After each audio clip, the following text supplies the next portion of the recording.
السلام علیکم، میں ہوں عارض شبرا۔ آپ لوگ مجھے سن رہے ہیں کلاسک انٹرٹینمنٹ چینل کے اوپر۔ آج میں آپ کے لیے لے کر آئی ہوں تشنا یار کی ایپیسوڈ نمبر 17۔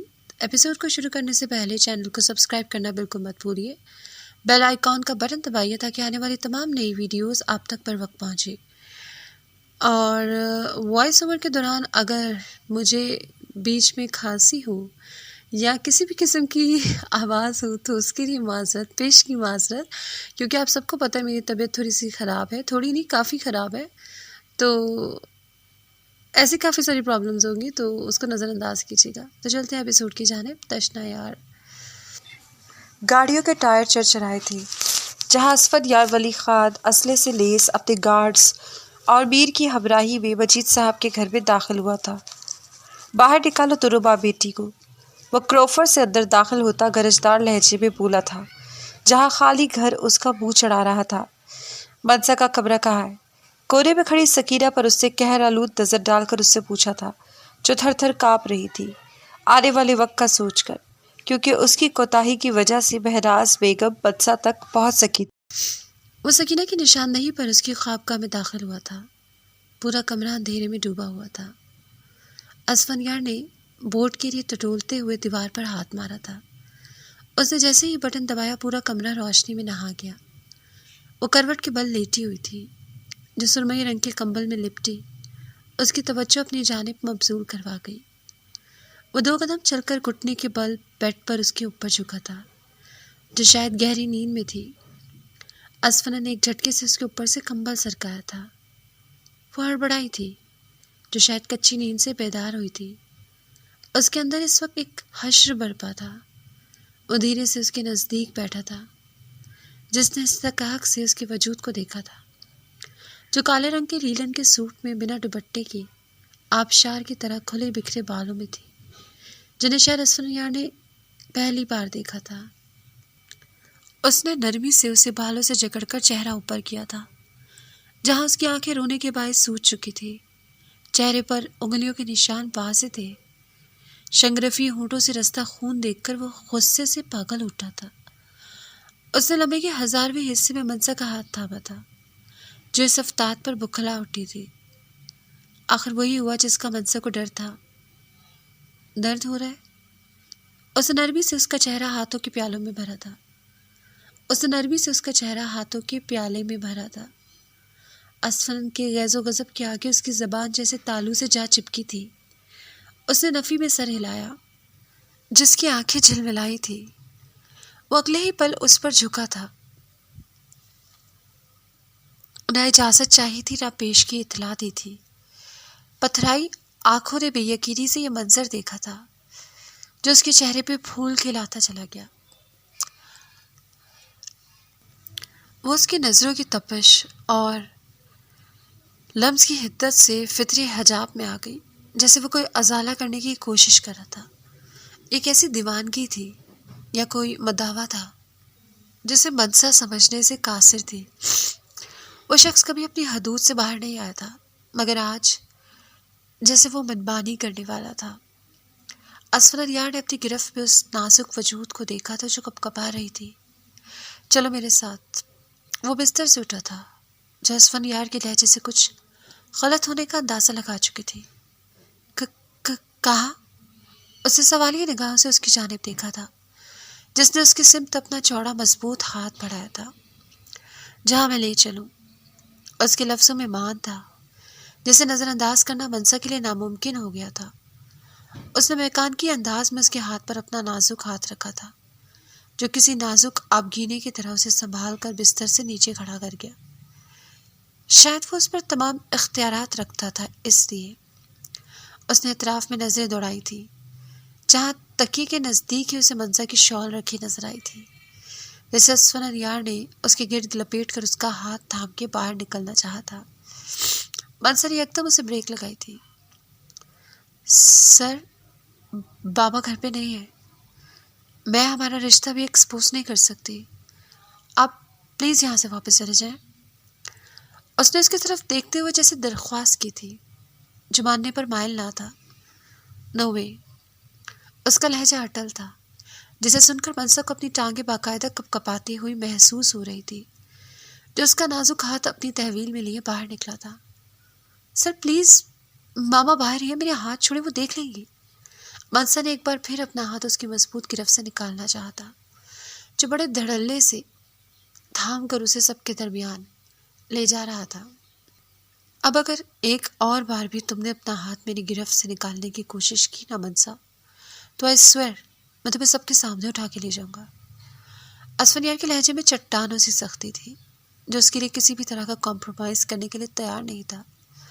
اس کی آنکھوں میں لپکتے شعلے منسا کو کچھ بھی کہنے سے باز رکھے ہوئے تھے۔ وہ خود کو ہواؤں کے دوش پہ چھوڑتی ہوئی اس کے ساتھ ہو لی تھی۔ جہاں ہال میں مہناز بیگم کو اسلحے سے لیس گارڈز کے درمیان میں ڈرا سہما بیٹا دیکھ کر اس کے ہاتھ پاؤں ٹھنڈے ہونے لگے تھے۔ اسے اسفندیار ولی خان سے خوف سا محسوس ہونے لگا تھا، جو اسی لیے مخملی صوفے پہ جا کے بڑے کروفر سے بیٹھا تھا۔ ہاں بھائی بخش، میری سسٹر ان لا کا ہے۔ اسفندیار نے بڑی شان بے نیازی سے بخش کو پکارا تھا، جسے منسا کے ساتھ استحقاق سے بیٹھا دیکھ کر فلک اور مہناز کی آنکھیں ابل آئی تھی۔ سر یہ رہی۔ میر کے ہاتھ میں فلک کو جکڑا دیکھ کر منسا گھبراہٹ کا شکار ہوئی تھی۔ سر پلیز انہیں چھوڑ دیں۔ منسا نے ایک بار پھر فریاد کی تھی، جسے اسفندیار نے نظر انداز کیا تھا۔ وہ فلک اور مہناز کو ان کے نرگے میں دیکھ کر مدہوش ہوئی تھی۔ اگر مجید صاحب کی غیر موجودگی میں ان دونوں میں سے کسی کو بھی اسفند نے کچھ بھی کر دیا تو وہ اپنے بابا کو کیا جواب دے گی؟ یہی سوچ سوچ کر اسے ٹھنڈے پسینے آنے لگے۔ ان دونوں میں سے کس نے کیا یہ منسا؟ اس کی سرد اور بے تاثر آواز پر منسا کی ریڑھ کی ہڈی تک سنسراہٹ پہنچتی محسوس ہوئی تھی۔ کسی نے نہیں۔ اس نے مہناز بیگم کو بچانے کی کوشش کی تھی۔ اس کے صاف مکرنے پر اسفندیار نے خفگی بھری نظروں سے اسے دیکھا تھا، جب بھی انہیں بچانے کی کوشش کر رہی تھی۔ میں نے پوچھا یہ کس نے کیا منسا؟ وہ شیر کی طرح دھاڑا تھا۔ اس کی اونچی آواز سے وہ خوفزدہ ہوئی تھی۔ اس سے کیا پوچھتے ہو؟ میں بتاتی ہوں، میں نے مارا اسے۔ اس نے میری بیٹی کا گھر خراب کیا ہے۔ مہناز بیگم شعلے اگلتی آگ کی بھٹی بنی ہوئی تھی، جنہوں نے جلال میں آ کر منسا کی جانب بڑھنے کی کوشش کی تھی، جسے اسفند کے ایک اشارے پر گارڈ نے گن پوائنٹ پر روکا تھا۔ اچھا تو وہ آپ ہیں؟ اس نے غصے سے نظریں ان پر گاڑتے ہوئے کہا۔ آپ کی قسمت کی میری تربیت ایک نیک خاتون کے ہاتھ ہوئی ہے، اس لیے میں عورتوں کی بڑی عزت کرتا ہوں، مگر اس وقت تک جب تک کوئی میرے گھر والوں کے ساتھ مسہپ نہ کرے۔ وہ بڑے ریلیکس سے انداز میں بولا، جو منسا کا نازک ہاتھ اپنی تحویل میں لیے جانے اس پر کیا ٹریس کرنے کی کوشش کر رہا تھا، جس کا ایسا استحقاق پر انداز فلک اور مہناز بیگم کو ہضم نہیں ہو رہا تھا۔ منسا مہناز بیگم کی کاٹدار نظروں سے گھبرا کر اپنا ہاتھ ایک بار پھر اس سے چھڑوانے لگی، جس کی گرفت اور مضبوط ہوئی تھی، اور آپ نے تو اسفندیار ولی خان کی بیوی کے اوپر ہاتھ اٹھایا تھا۔ اس کے خوبصورت چہرے پر سختی در آئی۔ وہیں منسا کا رنگ اڑا تھا مہناز بیگم کو دیکھ کر، جن کے سامنے بات اس انداز میں کھلی تھی جنہیں اسفندیار ولی خان کی بات سے 100 وولٹ کا جھٹکا لگا تھا۔ تو سوچیے آپ کا کیا حال ہوگا مدر اللہ، وہ غصہ ضبط کرتے ہوئے بولا۔ دل تو بہت ہے کہ آپ دونوں کو اپنے ہاتھوں سے زمین پہ زندہ گاڑوں، مگر مجبور ہوں، میں عورتوں پر ہاتھ نہیں اٹھاتا۔ اس نے قہر آلود نظر فلک کے اوپر ڈالی تھی۔ سکینہ، کیا تمہیں کچھ سمجھانا پڑے گا؟ اسفندیار ولی خان کی دھاڑ پر سکینہ بوتل کے جن کی طرح فلک کے نزدیک گئی تھی۔ اونچی ڈیل ڈال والی سکینہ کو دیکھ کر فلک اور مہناز بیگم نے تھوک نکلا تھا۔ بھلا کب کسی نے منسا کو مارنے کے بعد ان سے ایسا بدلہ لیا تھا؟ ماضی چپکے سے اپنے اوپر پڑی وقت کی گرد کو جھاڑتے ہوئے ان کی آنکھوں میں آ بسا تھا، جو ماضی کی اتھاہ گہرائیوں میں پل بھر کے لیے کھو گئی تھی۔ وہ تو بچپن سے ہی ان کے ہاتھوں سے اسی طرح سے پٹتی آئی تھی، مگر کبھی مجید صاحب نے بھی ان سے باز پرست نہیں کی تھی، یہ سوچ کر کہ وہ اس کی بات تھی جو بظاہر تو دنیا کی نظروں میں منسا کی بابت گئی، مگر دل سے صرف اور صرف وہ فلک کی ہی بات تھی۔ سکینہ نے اپنی بھاری ہاتھوں سے فلک کو پے در پہ کئی تھپڑ مارے تھے، جسے دیکھ کر بہراز بیگم تڑپ اٹھی تھی، مگر وہ خود کو گارڈز کی مضبوط گرفت سے چھڑوا نہیں پا رہی تھی۔ سر نو پلیز، منصر نے اسے روکنا چاہتا جو روئی چلی جا رہی تھی۔ اسفندیار نے اس کی کمر کے گرد بازو حمال کر کے اسے اٹھنے سے باز رکھا تھا۔ ماں مجھے بچا لے، فلک چلا رہی تھی، جو منصر جیسی نازک دل لڑکی برداشت نہیں کر پا رہی تھی۔ سر پلیز اسے منع کرے۔ اسفند کی شرٹ پر منصر کی گرفت مضبوط ہوتی جا رہی تھی، جس کے اندر چھپے خوف کا وہ بخوبی اندازہ لگا سکتا تھا۔ یہ اسی لائق ہے اور تمہیں چڑھنے کی کوئی ضرورت نہیں، وہ اکڑ انداز میں بولا، جس کی آنکھوں میں خون اترا ہوا تھا۔ خدا کے لیے میری بیٹی کو چھوڑ دو۔ بہراز بیگم کی التجا پر اسفندیار ولی خان کے چہرے پر مسکراہٹ چھائی تھی۔ کیوں؟ تم کسی کی بیٹی کو چھوڑتی ہو جو میں تمہاری بیٹی کو چھوڑوں؟ Tit for TET. وہ دہشت کے حصار میں بہراز بیگم کو دیکھ کر تجزیہ انداز میں بولا، اب کیوں نہیں میری بات سن رہے؟ پلیز اسے چھوڑ دیں خدا کے لیے، یہ میرا اور ان لوگوں کا معاملہ ہے سر۔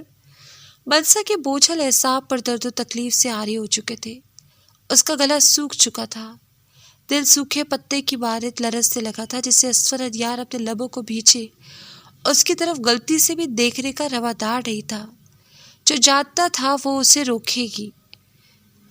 وہ اپنی جگہ سے اٹھا تھا، اس نے فلک کے پھٹے ہوئے ہونٹ، نیلے پڑے چہرے کو دیکھ کر اپنے دل میں ایک گنا سکون سا محسوس کیا تھا، جس سے منصر مسلسل ہاتھ چھڑوانے کے لیے زور آزمائی کر رہی تھی۔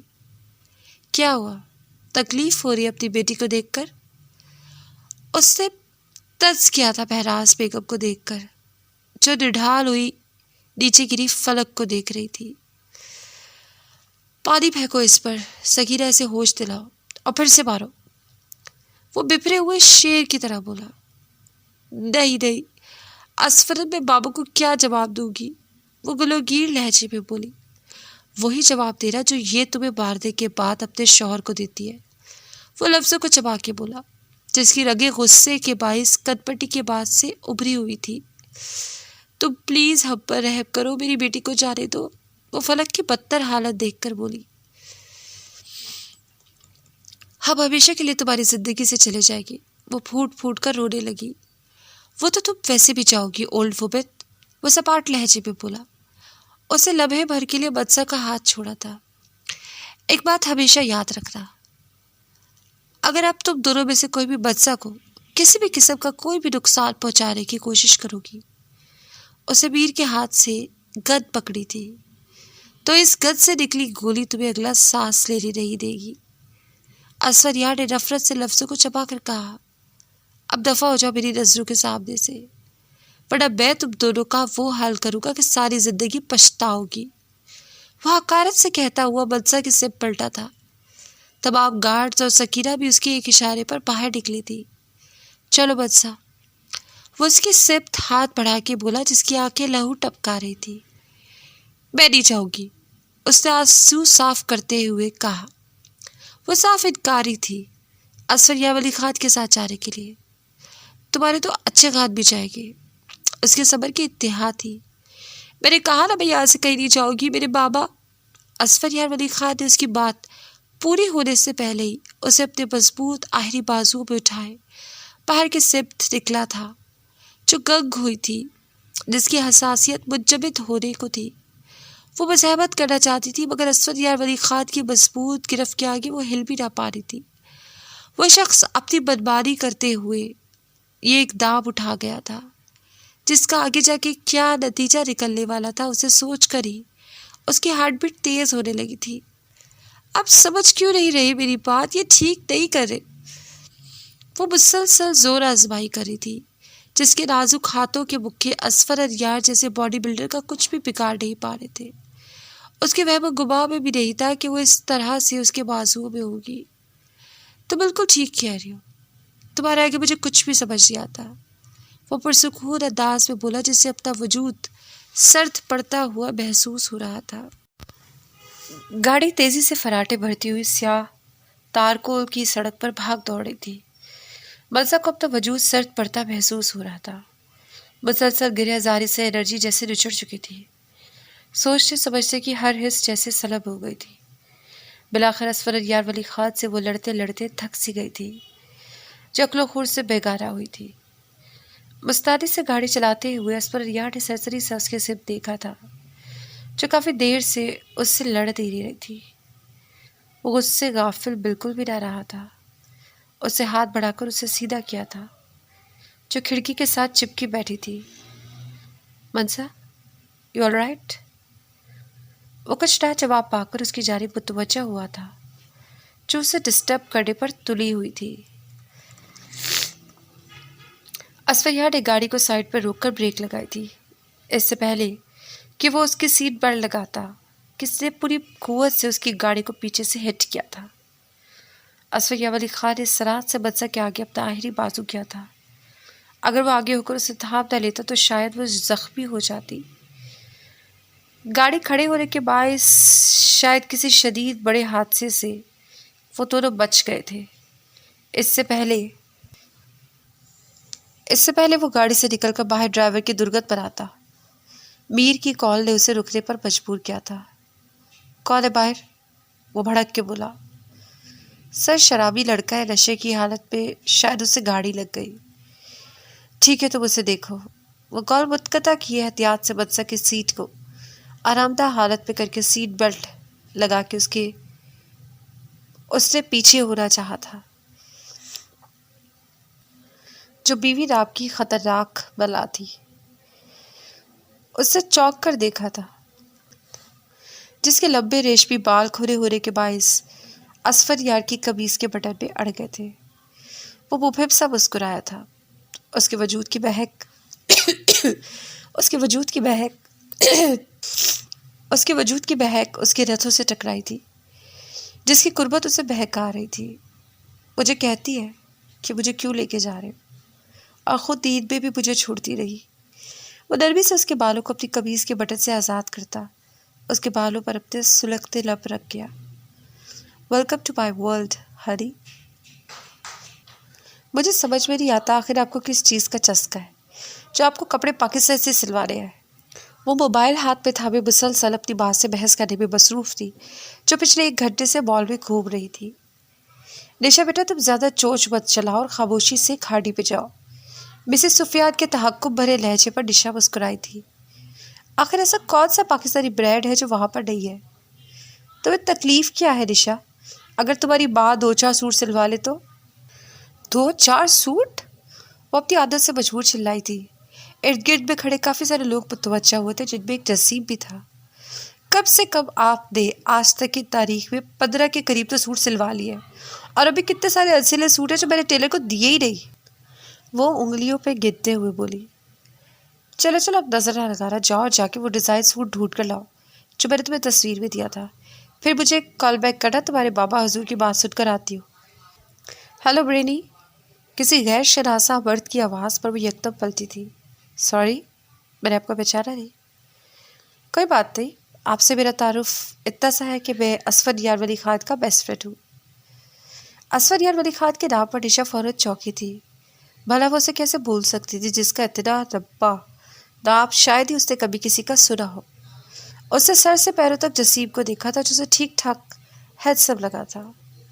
وہ پرنس چارلز، نشا نے منہ کا زاویہ بگاڑتے ہوئے کہا۔ پرنس چارلز کا تو نہیں معلوم، مگر وہ سچ میں ایک پرنس ہی ہے۔ وہ مسکرایا تھا۔ کس خوشی میں میرا راستہ روکا؟ وہ تب کر بولی جسے اسفر یار سے وابستہ فی الحال کچھ بھی اچھا نہیں لگتا تھا، جو اس کی بہن جیسی دوست کی ساری پریشانیوں کا سبب تھا۔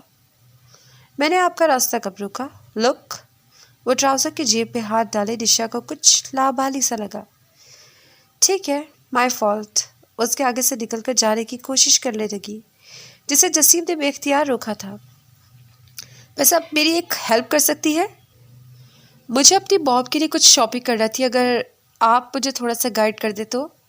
وہ چہرے پہ مسکینیت طاری کرتے ہوئے بولا۔ یہ جو سامنے اتنے بڑے بڑے نام لکھے ہوئے نا، یہ 100% زرارہ شاپس ہے۔ آپ جہاں سے مرضی جا کے خریداری کریں، یہ آپ کو بالکل فری میں اندر آنے دیں گے۔ اس کی رگِ ظرافت پھڑکی تھی۔